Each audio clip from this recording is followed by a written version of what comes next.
لوگ پوچھتے ہیں شہروں میں نکاسی کا نظام ٹھیک نہیں ہے، اربن فلڈنگ ہوتی ہے، نالے چوک ہو جاتے ہیں۔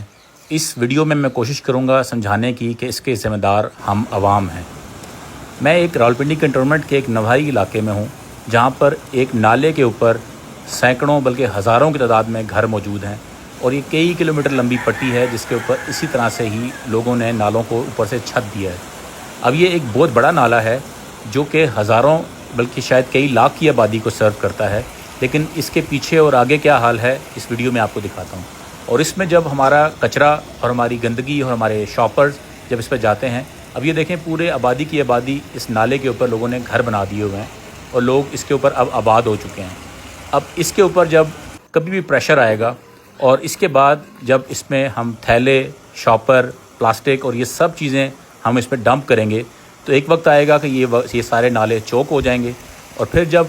کلاؤڈ برسٹ ہوگا، جب اس کئی کلومیٹر کی آبادی کے دائیں بائیں جب بارش ہوگی، تو پھر کیا ہوگا جی؟ پھر یہ سارا علاقہ زیر آب آ جائے گا، اور یہاں پہ رہنے والے لوگ آہو پکار کریں گے۔ اب یہ کئی منزلہ بلڈنگ آپ کو نظر آ رہی ہے، 3 منزلہ بلڈنگ نالے کے اوپر کھڑی ہے، جس کی فاؤنڈیشن انہوں نے نالے کے اوپر کی ہے، اور کل کو اس نالے کو بھی اوپر سے کور کر دیں گے۔ اب اگر اس کے پیچھے چلیں تو پیچھے بھی کچھ اسی طرح کی حالات ہیں، اور یہ تھیلے اور یہ شاپر جب ان نالوں میں پھنستے ہیں تو پھر یہ سارے علاقے، یہ سارے جو ریزیڈنٹس ہیں، یہ زیر آب آ جاتے ہیں۔ اب اگر ہم اس کے پیچھے چلیں تو پیچھے دیکھیں کہ اب یہ یہاں پر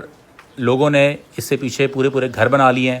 اور پیچھے چلیں تو اس کے اوپر لوگوں نے لینٹر ڈال کے گلیاں ڈال دی ہیں، اور آگے چلتے جائیں تو آپ دیکھتے جائیں کہ شروع میں تو یہ نالا کھلا ہوتا ہے، اور وقت گزرنے کے ساتھ ساتھ اس کے اوپر یہ لینٹر ڈال کے گلی بنا دیتے ہیں، اور کچھ جگہوں پہ یہ کھلا چھوڑتے ہیں، اور ایک وقت آتا ہے کہ پوری کالونی جو ہے جس کا یہ نکاسی کا نظام ہونا چاہیے، اس کے اوپر گلی بنا کر اس کو راستہ بنا دیا جاتا ہے، اور پھر جب بارش ہوتی ہے اور جب تیز اربن فلڈنگ ہوتی ہے یا کلاؤڈ برسٹ ہوتا ہے، تو پھر یہ گلیاں بھی زیر آب آتی ہیں، اور اپنے ارد گرد رہنے والے آبادی کو بھی یہ نقصان پہنچاتی ہیں۔ اب اس کے پیچھے تقریباً کوئی 3 کلومیٹر کی آبادی ہے جس کا سارا پانی اس علاقے سے گزرتا ہے۔ اب آپ سوچ لیں کہ جب یہاں پر